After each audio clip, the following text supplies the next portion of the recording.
Hello, I'm Craig Rotzler, Senior Conference Manager with FDA News, and welcome to today's webinar. And I'm also with CenterWatch as well.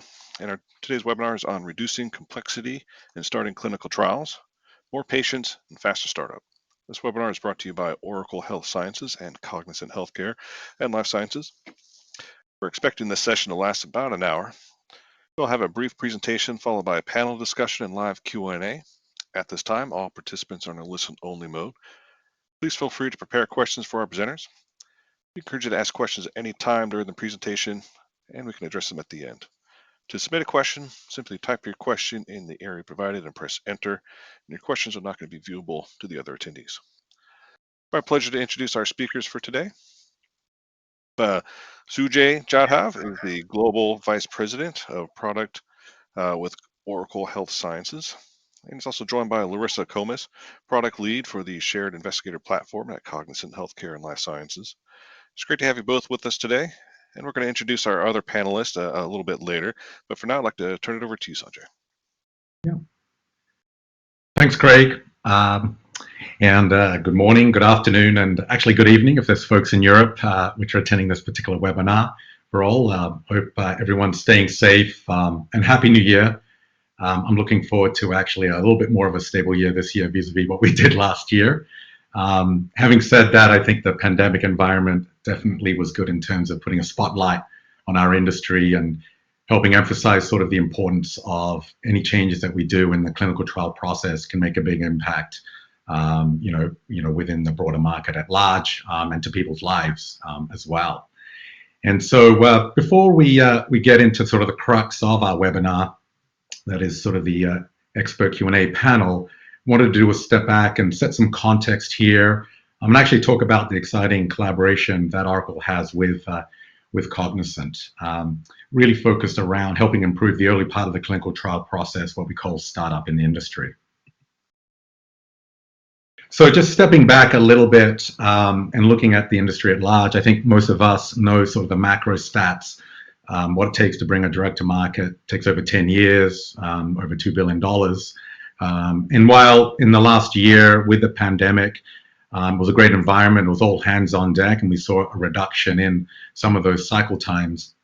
A lot of us, which have been in the industry for a number of years, a little concerned when we open things up to non-COVID studies out there that will go back to the same old. And part of this is purely because of, the way the processes are today, sort of the infrastructure that is actually out there in the industry, and change does take a while. And so highlighting some of the key inefficiencies that we have seen in the industry and will probably crop up in the foreseeable future.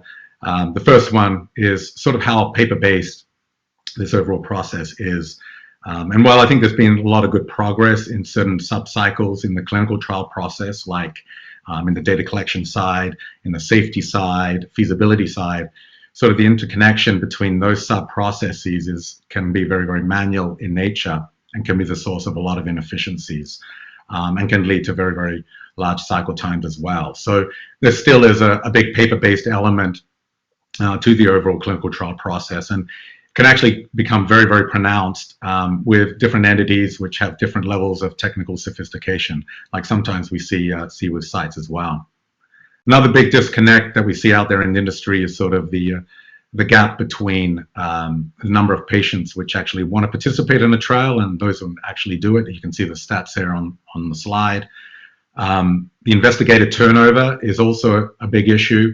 Almost 50% of investigators which participate in a trial actually don't want to participate in it again. So I think satisfaction from an investigator perspective is very, very mixed.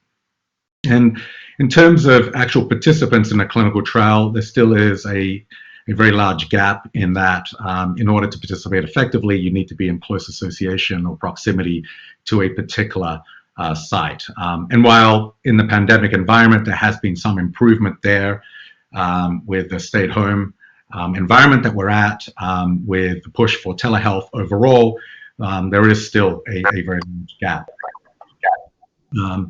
In terms of sort of the area that we are focused on with regards to this particular collaboration, it is really on the startup process around kicking up the clinical trial in a very effective way.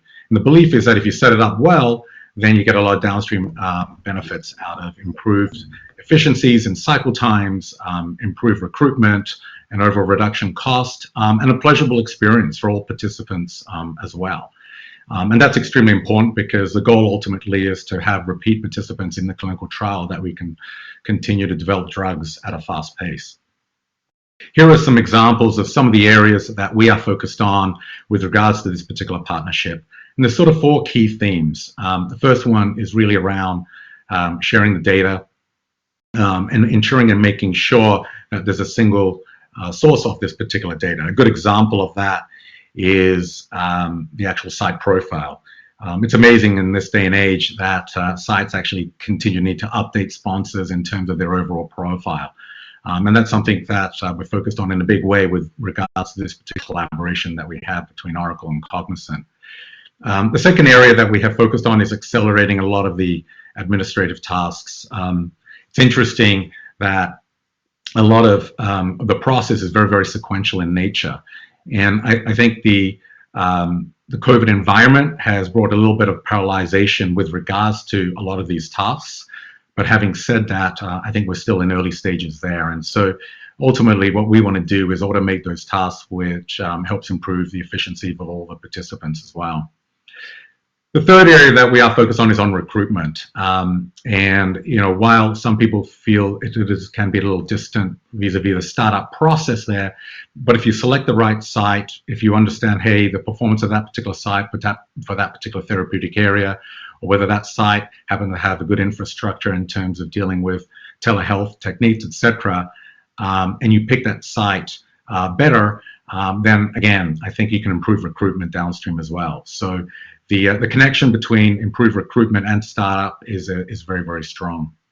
And the final theme that we are focused on is really around improving the overall user experience. It's interesting in this day and age that a lot of the systems that we have are sort of enterprise 1.0, as I call them. And in terms of leveraging some of the latest techniques, which actually you see in a lot of consumer applications out there, is very, very low. And so that's an area that we're definitely focusing on to ensure and make sure, particularly, participants such as investigators, which have very, very limited time, can get in and out of the system, report on results of the trial in a very effective fashion. So in terms of the reasons why we believe that we're well positioned to go after this opportunity jointly is we are the leaders in our respective areas. Looking at sort of overall sort of Oracle, we've spent over 15 years focused on the clinical trial process, focused around study startup. We're on our 3rd generation from a site usability perspective. And from that regard, that's the reason why we have over 150,000 study sites in the system currently today, right now. We have made very, very good progress in terms of improving the relationship between the sites and the sponsors. With that, I'll hand over to Larissa to talk through Cognizant and the rest of the value prop. Sure. Thanks, Sujay. Oop, I hear a bit of an echo. Maybe it's just me. Sujay might want to go on mute if you're not already. Okay.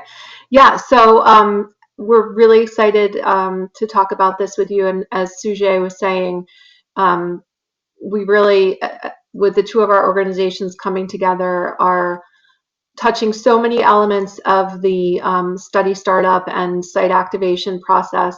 And as you may know, Cognizant now has 7 of the 15 largest biopharmaceutical companies on SIP. We've got over 24,000 sites and departments, and we have now over 130,000 users on SIP. So as we've been talking with Oracle throughout the years really since SIP has hit the market, it seemed like a really good time for us to come together and offer a solution jointly. On the Oracle side, they are obviously the leader in study startup and have invested in a tremendous amount of capabilities that provide sponsors with a really fantastic way to align on startup activities and on the SIP side, we've made a tremendous amount of progress in aligning the sites to a single set of workflows and processes, a single point of entry to communicate with sponsors that are on SIP across many different platforms. So it really made sense for us to come together and be able to offer really best of breed study startup capabilities to sponsors in a way that it can flow through to sites who are harmonizing processes and their workflows on SIP. So just to give a little bit more detail about what we'll be doing, I'm trying to get to slide. Let me just, yeah, okay. I'm just going to build this slide out. So here's, let me back up. Sorry, there's a little bit of a delay here. Okay, so some detail about what we're doing together. So between the two organizations, the two solutions, we have over 200,000 sites that are available, to tie into our joint solution. That includes over 100 countries and cuts across tremendous amount of processes and workflows. And from the Oracle SSU side, it really allows sponsors to continue to leverage all the investments that they've made in machine learning and AI, and leverage their country-specific workflows. Again, while at the same time connecting to the 130,000 sites who are on SIP and therefore are receiving the workflows through a single point of entry. They're standardizing their processes, and so they don't have to actually, the sites no longer have to go to Oracle Activate to really leverage all of the work that the sponsors are doing. The sponsors can keep leveraging Oracle Activate and all of the really exciting things they're doing in Activate, push that through to SIP and have the sites actually communicate through SIP, and that information will flow back to Oracle Activate. So, we're really excited about this, and we think, as the things that Sujay was showing earlier, it's one step closer to alleviating a lot of the burdens and a lot of the challenges that we all face on a day-to-day basis as we try to advance clinical trials. So with that, I'm going to turn it back over to Craig to introduce the other panelists, and we're going to get into a really good Q&A discussion. Thank you. Thank you, Larissa. I'll be asking our panelists to join us here in just a moment. Joining will be David Morin, Director of Research, Holston Medical Group, and the Board of Trustees of ACRP. We also have Jimmy Bechtel, the Vice President of Site Engagement with the Society of Clinical Research Sites. And Patricia LaRusso is a Professor of Medical Oncology and Associate Cancer Center Director of Experimental Therapeutics at Yale Cancer Center, the Yale School of Medicine. I'll bring you all on screen here, and I'll be able to join us in the conversation. And so I do want to remind our folks listening that if you have a question, you can submit your question to the question and answer panel, and be sure to hit the enter button after you make your selection, after you make your entry, and be able to ask your questions there. And so our first question is going to be directed to Dave. Dave, how does the complexity in study startup and trial operations impact the productivity of sites, and what challenges do they face, and how do they typically address the challenges? And Dave, you're on mute. Sorry about that. Hear me now, I guess. We're fortunate in that on the study startup side, the processes that we had were pretty efficient to begin with. And I think having the SIP and having centralized processes in some ways makes it easier. We'll talk about sort of my impression of that a little bit later on. I know there's a question more specific to that. But sites, by and large, we're a passive recipient of the complexity that's built into the process. We don't have a lot of say. The parts where we have a say during the site during the initial startup process is where we fill out a feasibility questionnaire. And if we have concerns about the protocol, some process of the protocol where we're given a protocol synopsis, we can address those. We can put some information in there. However, I wonder how honest those responses are, because if you become critical of a protocol or show concerns about a process that might show that you may bump into recruitment issues at your site, whether real or not real, will that affect your ability to be selected? So I don't really know how valid that information is per se, and I'm not sure that's ever really been looked at. But I think it's important, and I know that sponsors, when they ask those questions, really ask us to kind of lowball numbers and try to be as honest as we can. And I've even some say that if your statement on this is that it's difficult at your site, or that's not going to affect you necessarily with the selection process. But as a passive recipient of that complexity, I'm more in the role at my site of managing complexity on the back end once we receive the protocol. And to that end, the process of complexity and the impact of complexity on the research process as a whole, it is measurable. And if it's measurable, it can be managed and it can be predicted. And I've been all about that sort of in my work, and I've published information on that, most recently in DIH Journal TRS in September, on the impact of complexity on resource capacity planning and that type of thing.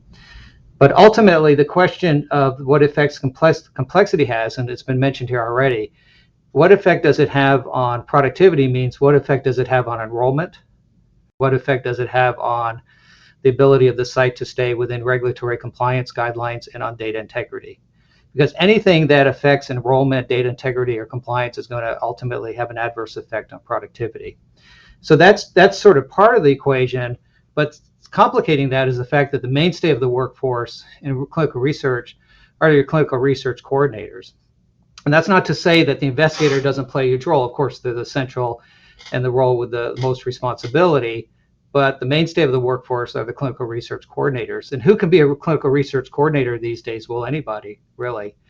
And so I know ACRP has been involved, and I'm not specifically speaking on their behalf today, it's more my opinion, but I do know that they've been involved with the professionalization of that coordinator workforce and trying to sort of set standards for that and get involved more officially in the training and academic processes.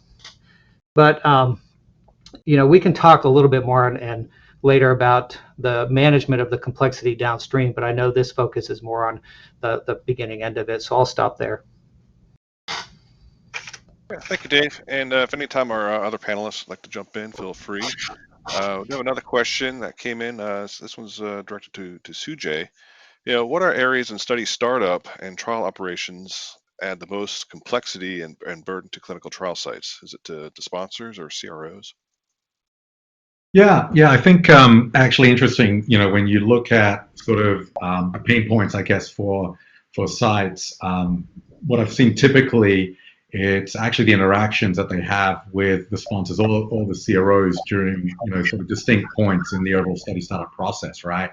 It was just now mentioned, the feasibility part of the process there, the questionnaires there. It's interesting in this day and age that a lot of sites need to fill out the same information that they've filled out before, sometimes with the same sponsor as well. And so that's one. I would say contracting, budget finalization is a big pain point as well.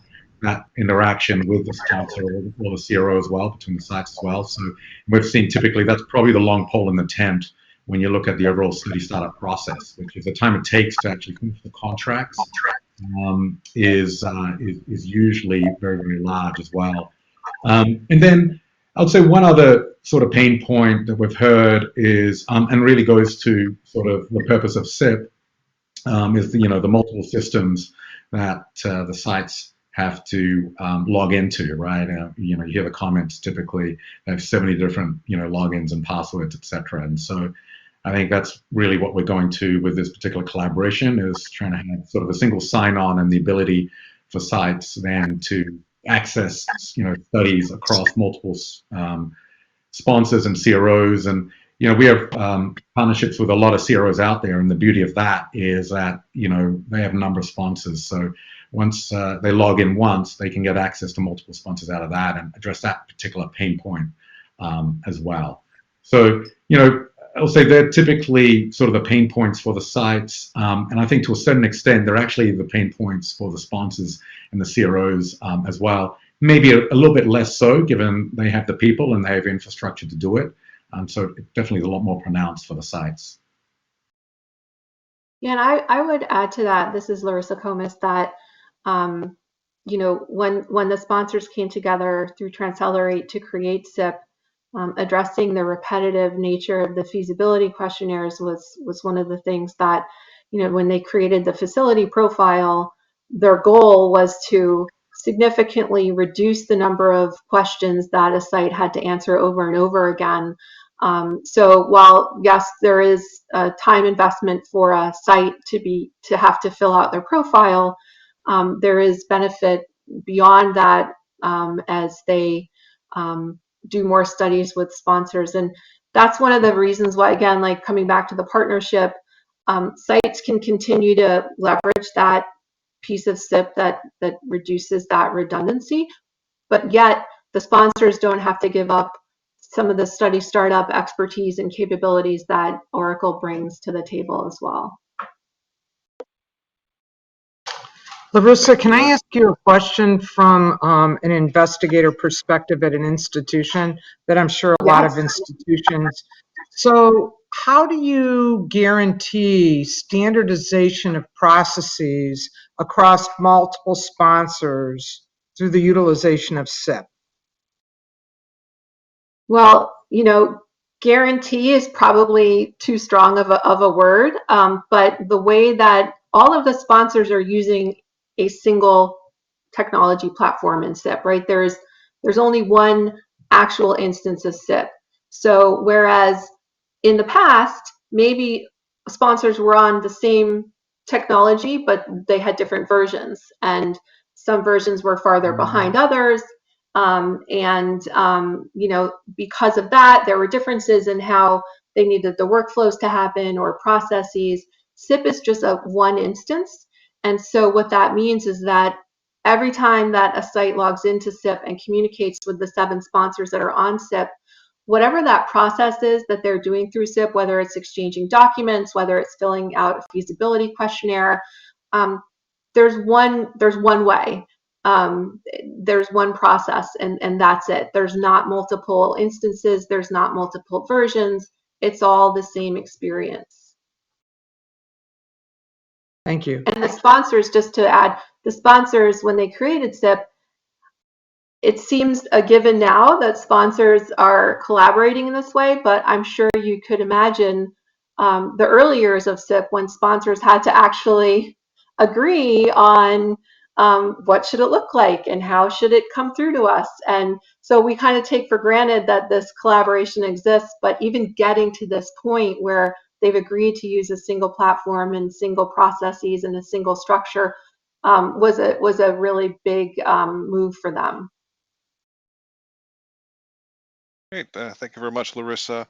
And our next question looks like it's directed to you. And again, a reminder to our audience, if you have a question, you can type that in the area provided and press enter.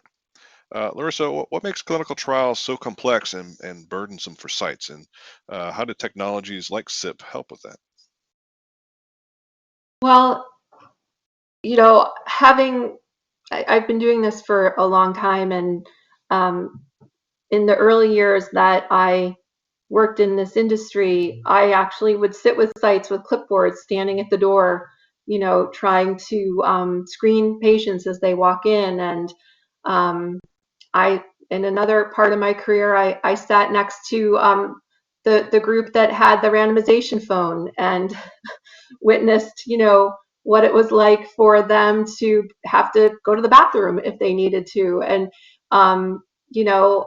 I talked to patients. So, I mean, the complexities are huge, right? And I think historically, until the last few years, the industry, I feel like, only shifted the burden from one format to another, right? They shifted it from standing at the door with a clipboard or running around with a randomization phone to, okay, now that's all online, but you're standing with your laptop now, and instead of a clipboard, and you're still dealing with all these challenges. And I think what's exciting about where we are now, and where we are with SIP and where we are with decentralized clinical trials coming, is that I feel like people are finally realizing that the burden on sites is tremendous. There's so much redundancy that they're asked to do. There's so much that sponsors ask them to do, even as simple as developing a protocol initially that doesn't have unnecessary endpoints or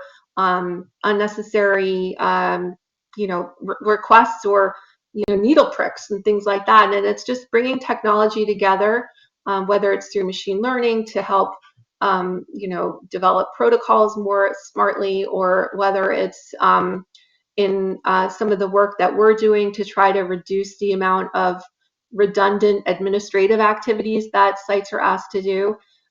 I just feel like sites there's a lot that just continues to be placed on them, and our goal is to try to alleviate that. And I'm sure the sites here that represent the sites have a lot more to say about that, but those are some of my initial thoughts.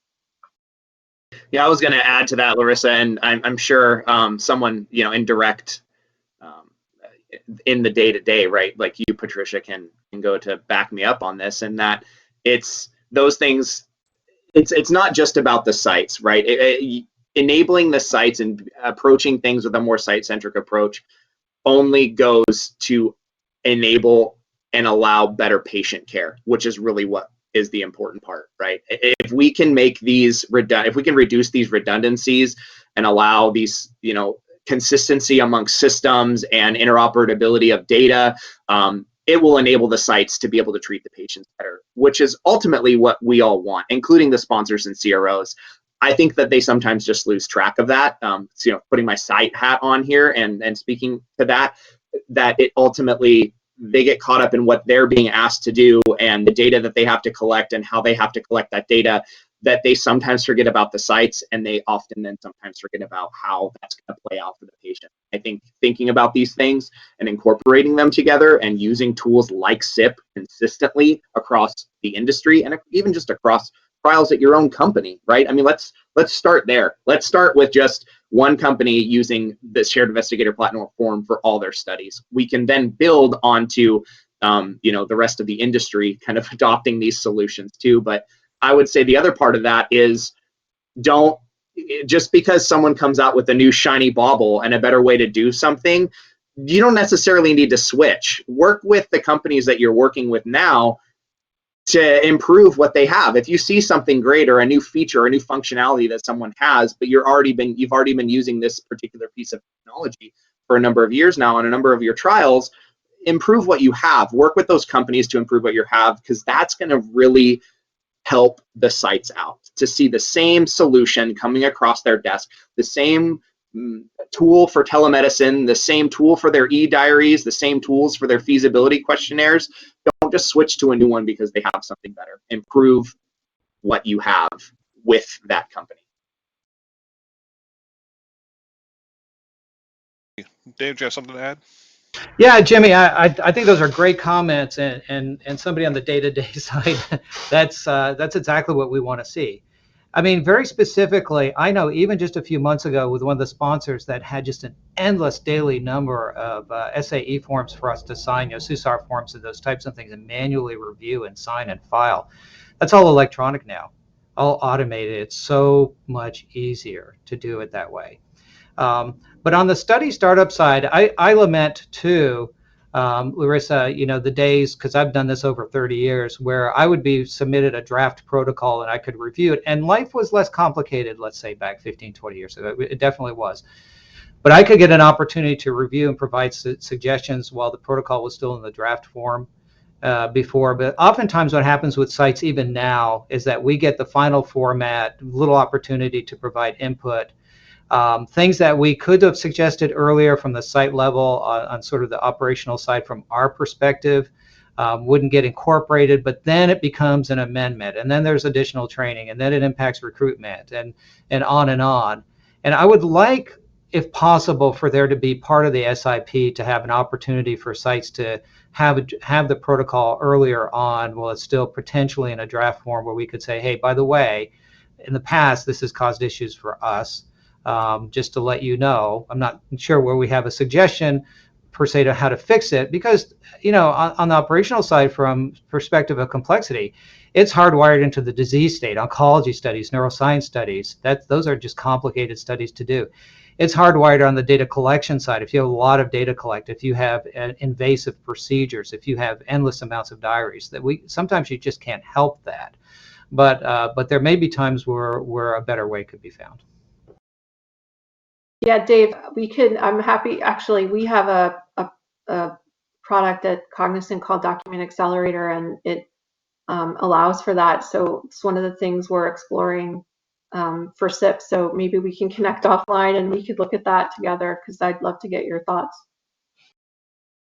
And we don't have to look at the entire protocol. There's certain components of the protocol that I think are almost an absolute must for us to review before we actually decide whether or not we're going to accept them.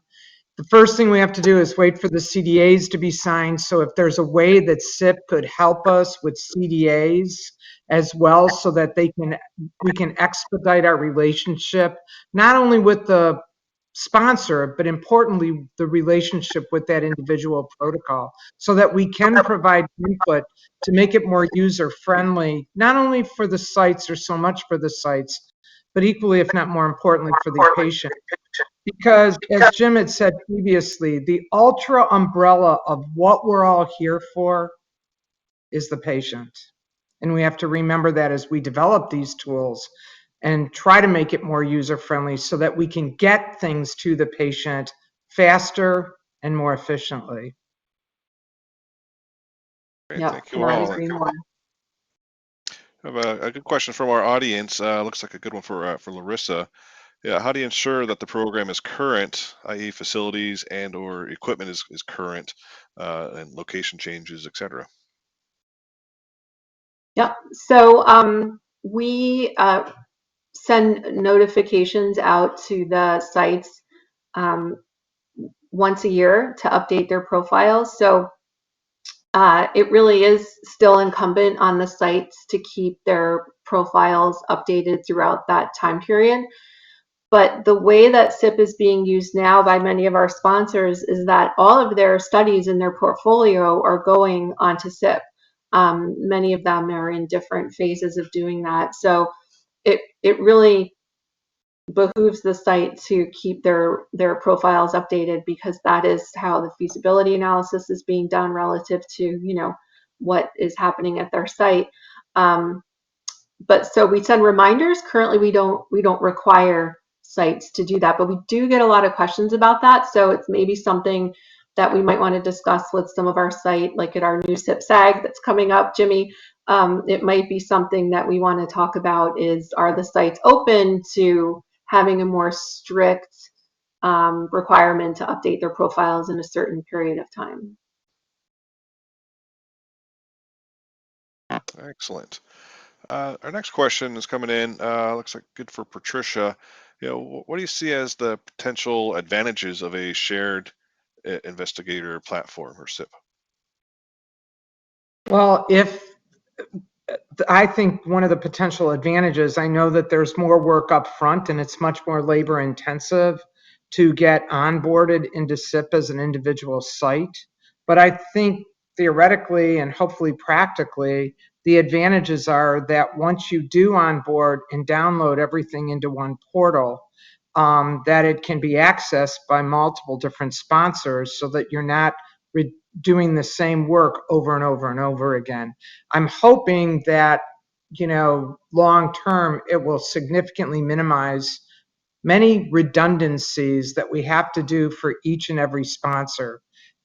You know, financial disclosures, et cetera, so that we're not constantly sending them, but they can import it or export it out of a shared portal. That would be what I would consider one of the main advantages of a shared portal like this, from an investigator perspective and a site perspective as well. Great, thank you. And another one for you, Patricia. You know, what are some of the key challenges with your previous workflows and processes?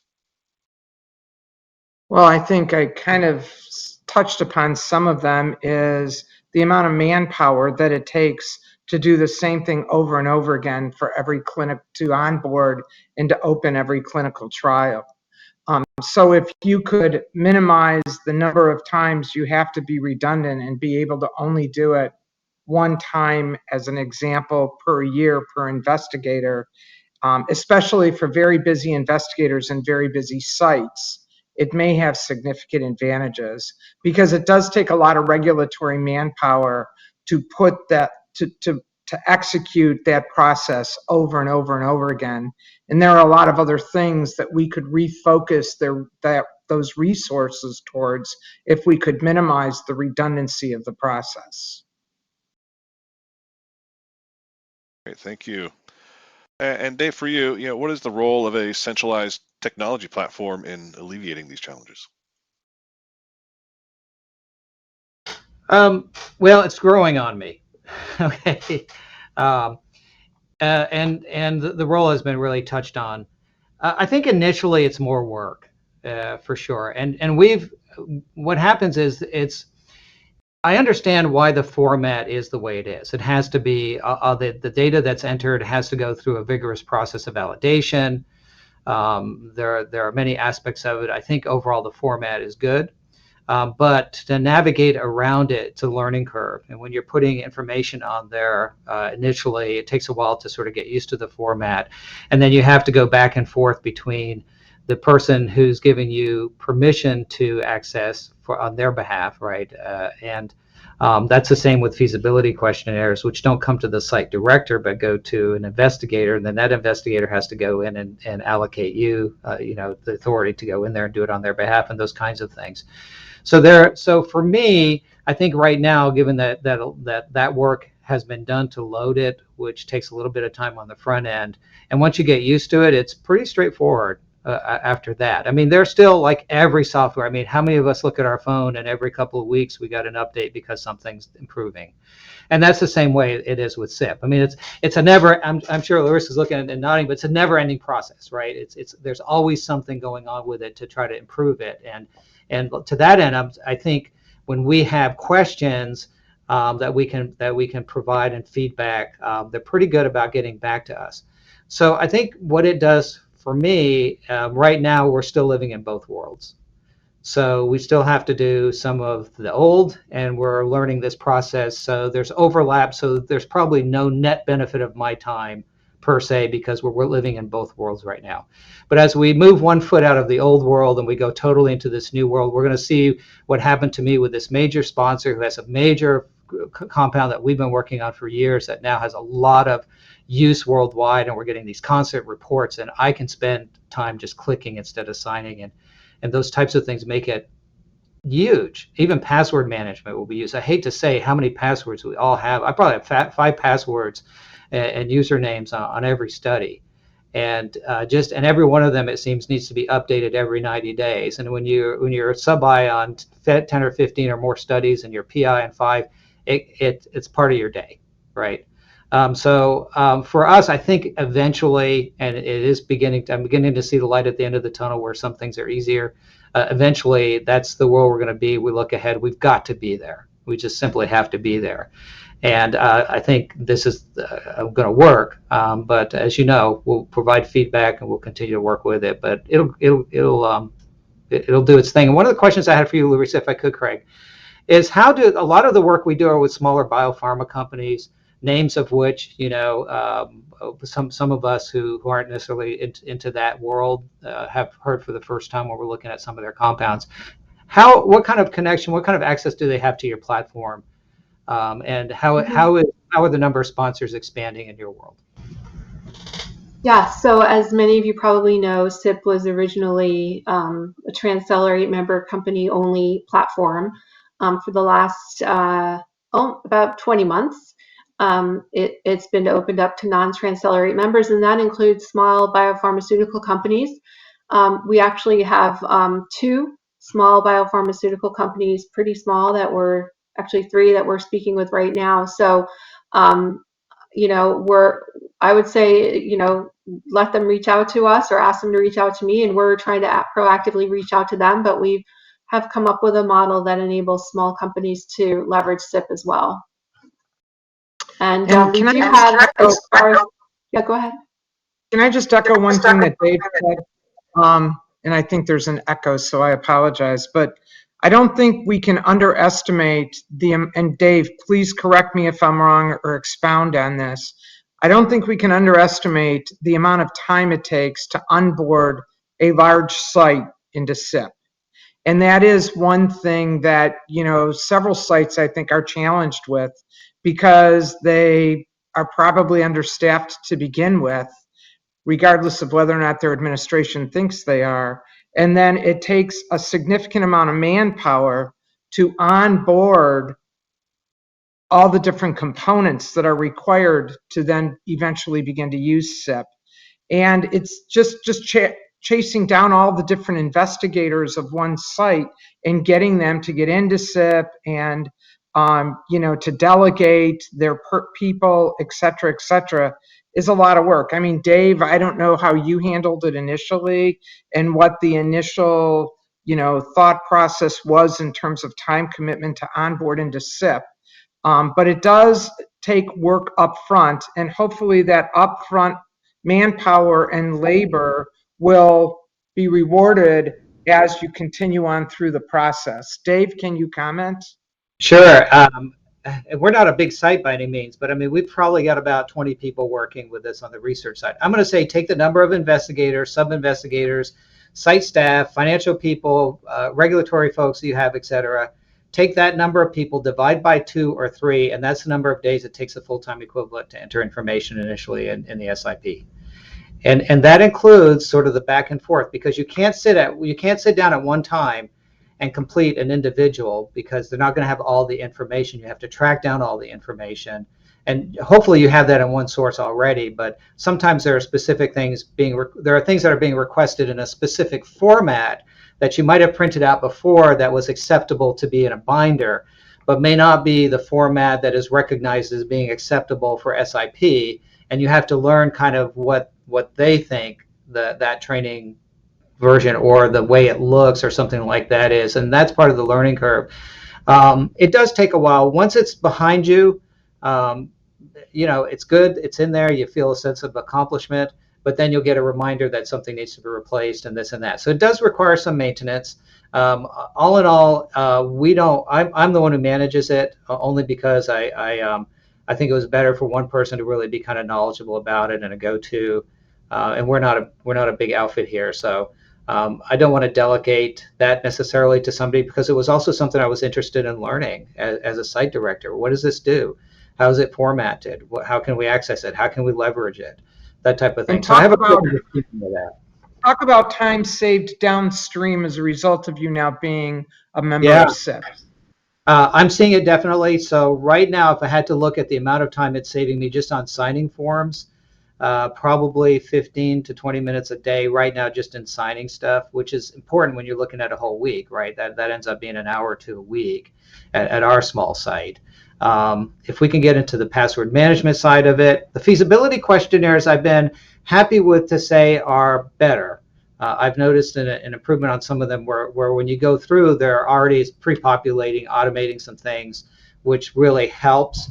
So the more unified you can get, and getting rid of some questions, I think, on there, as we all do, that seem rooted in probably just old ways of doing things that really I don't think add anything to site viability or site selection processes, where we kind of just almost seem to make up stuff, it seems, to fill in a blank, because otherwise we'd have to do a 3-hour search in our EMR, and no, we can't do that.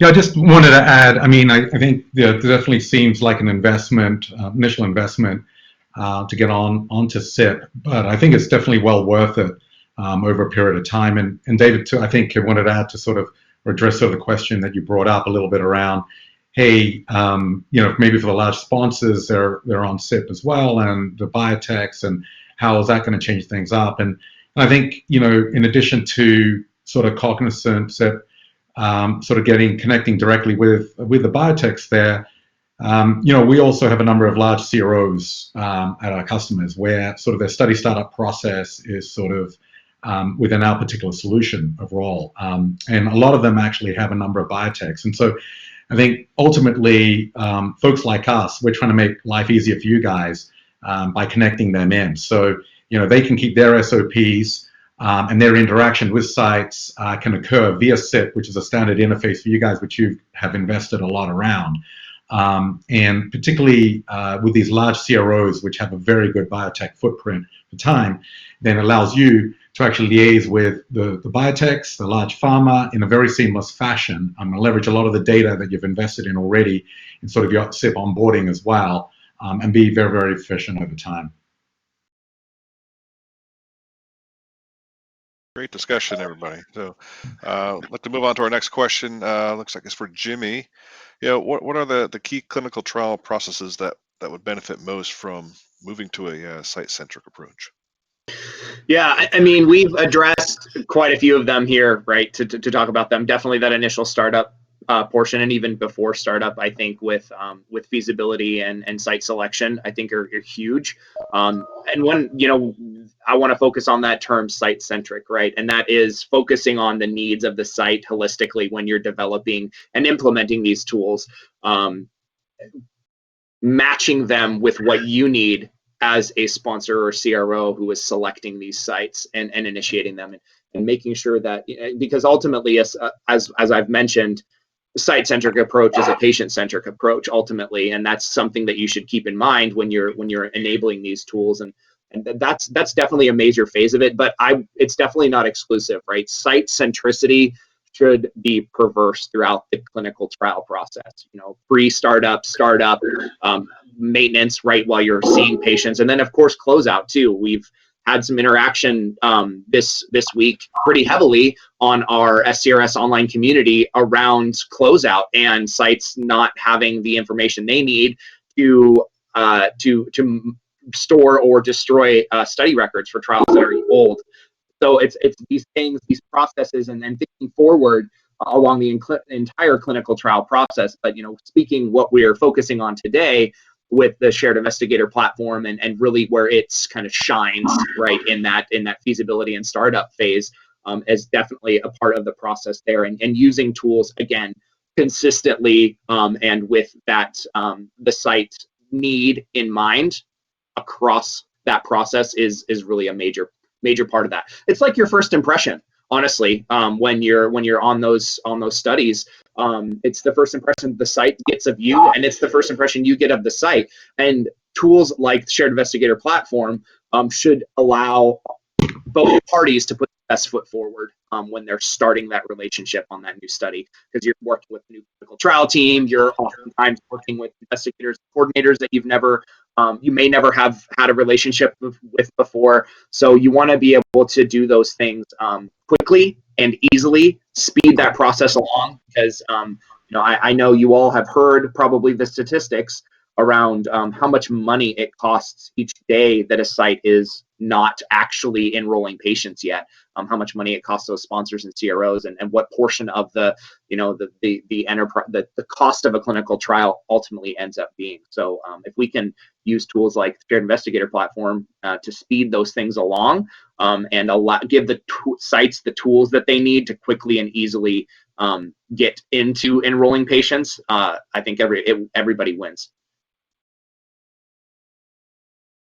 All right, thank you, Jimmy. And our next question is for you as well. What are the benefits of employing a site-centric approach in these processes? I mean, we could have an entire, I think, 3-hour discussion on the benefits, especially knowing David and Patricia now talking about what's good for us, right? How can these tools help us? And I think it really ultimately, a lot of it boils down to better facilitated communication. We hear all the time from a lot of our sites that the root of a lot of their problems, even if they don't recognize it right away, a lot of the root of their problem is just improper communication, right? And not knowing whether or not they've been selected for a study, not knowing whether or not their documents are being reviewed, if there's an issue, just not hearing back from the sponsor CRO is huge for the sites, and that does kind of rear its ugly head in that startup and feasibility phase, in site selection phase for the studies. So I think tools that, again, emphasizing this point, tools like the shared investigator platform and a lot of these other tools that we're implementing on our studies through this mass movement towards decentralization and hybrid decentralized trials is to better facilitate that communication, right? Allow the sites to easily know what's going on and communicate with their study team, but then also the study team to communicate with the sites and keep everybody apprised of what's happening and where the study is at when it comes to the progression of steps. Because sites throwing their hands up in the air, with what's happening, makes it really difficult for them to resource on a monthly basis, let alone a weekly basis, for how things are going to happen, and trying to plan for where they need to dedicate their extremely limited resources, especially today. Great, thank you very much, Jimmy. Patricia, given your preliminary adoption of SIP, what can you foresee as potential challenges? Well, we are in preliminary adoption, and I think one of the initial challenges is the manpower that's required for onboarding. As long as the systems that are in place and will be in place with the different sponsors within the portal are identical, then I think once we onboard, there will be a much easier process going forward. As long as there's no challenge with different processes within the context of SIP itself, which, as Larissa had pointed out, is not an issue. So I think the onboarding is the biggest challenge, especially at a large institution. We're much larger than Dave's institution, as an example. Just the cancer center itself at our institution is much larger than Dave's institution in terms of clinical research. So that's our challenge, getting it onboarded and getting it implemented. We have not yet used it. We're still in the onboarding phases.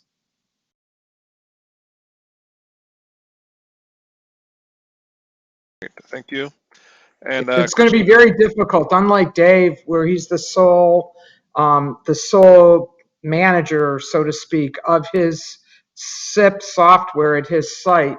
It's not going to be that easy for a large institution, well, even a cancer center, as the isolated component of the larger university. It's going to be much more challenging.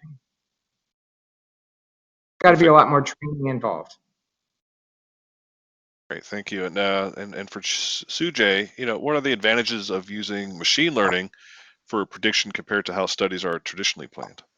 Yeah, thanks, Craig. Yeah, we wanted to make sure we could insert some sexy term like machine learning or AI into this discussion. And so, and weirdly enough, as distant as that may sound, I think there's a lot of opportunities here.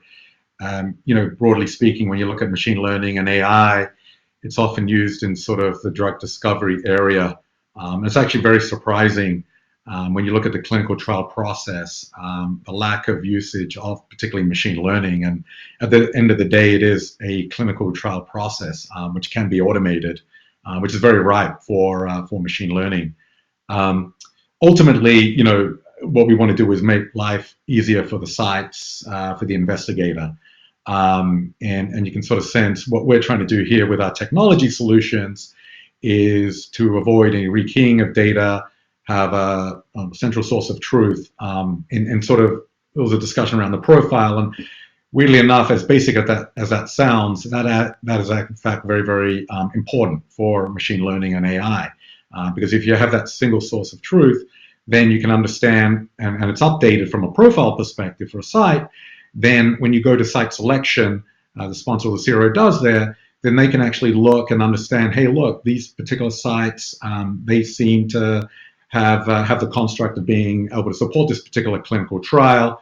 Then if you bring in and layer in information such as historical performance by therapeutic area for that particular site, you can actually do a lot of work behind the scenes before you actually bother the site or touch base with them there overall. And so one of the areas that we've spent a lot of time around is, as I mentioned, we have over 150,000 sites in our solution currently right now. We've looked at these cycle times and we've correlated to different therapeutic areas. What we've done is taken this data over the last couple of years. And when we actually looked at the planning process, what it takes for key milestones to plan them, if it's done by a particular person, usually for a particular milestone, they're accurate within 4 weeks, 80% of the time. Via machine learning, what we found is we can bring that down to 2 weeks, in fact, 80% of the time. We're actually doing that currently right now. And I think over time, we'll start to see accuracy actually improve even more. So, at the end of the day, by leveraging machine learning, sort of taking the data, the historical performance of sites, then when you're actually going through the feasibility process, it's a very high quality interaction. And then you can actually start to get up and running in terms of recruitment and those kind of things very, very quickly as well. So, overall, I think there's a lot of ways that you can leverage machine learning. We're starting to do it right now. We're just scratching the surface. But I think over time, with this type of collaboration here, the sharing of this particular information, particularly around the sites, I think we can get better at it and reduce the overall clinical trial time process. And I think machine learning can not only help the sponsors identify such things as, where the patient flow is greatest for their particular site, for their particular study, but I think it has a lot of potential advantages for the sites as well, but especially for the patients, because hopefully you'll be able to access the geographic areas and where the patient population has the greatest need potentially. I mean, I think globally, machine learning is going to help all the parties involved in this process. I think it's a great educational tool for us. Yep. That's one of the exciting components of this, I believe. Okay, thank you. And we're getting close to the end of our hour, so we'll wrap up with a final question for the panel. And if you don't have anything, you're welcome to pass. So what changes have you observed in the way clinical trials are conducted as a result of the COVID-19 pandemic? Jimmy, we'll start with you and work our way up. Yeah, happy to chime in there for sure. I'm sure everybody's got a lot of great answers here, and I think by now everyone fully realizes that it's been this drastic transition to digital, right? We kind of went 0 to 60 when it came to the elements of virtual elements being implemented onto our clinical trials. And that came with its whole own set of challenges because there really wasn't a lot of infrastructure there.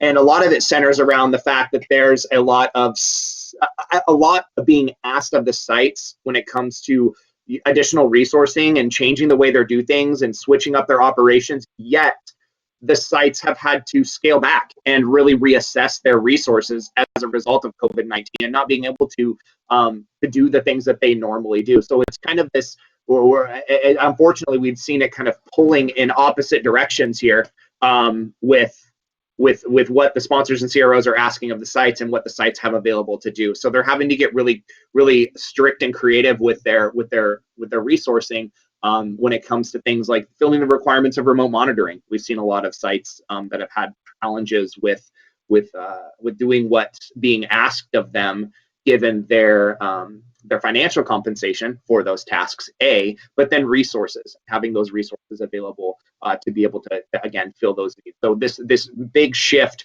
we went the beginning of the year, just as an organization, right, SCRS, representing the voice of sites, where we were starting to work with our sites and get a lot of information from what their needs were around decentralization, because it was this thing that was coming, right? And it was starting to really implement and starting to really pick up steam to, again, 0 to 60. It came full force. And so unfortunately, we were really trying to be proactive with decentralization, but now we're having to be, there's still room for proactivity, but there's also a little bit of reactivity that we've had to do with a lot of this, just because of the way that the industry, the way things happened. So that's the really big one for me that I see.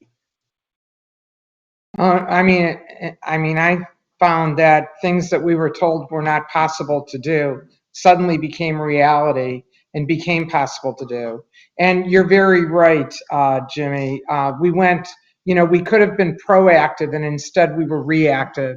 And being reactive always takes more energy and resources than being proactive. And so I think we can't revert back right now because COVID is still real. So it's shifting us to having to be proactive.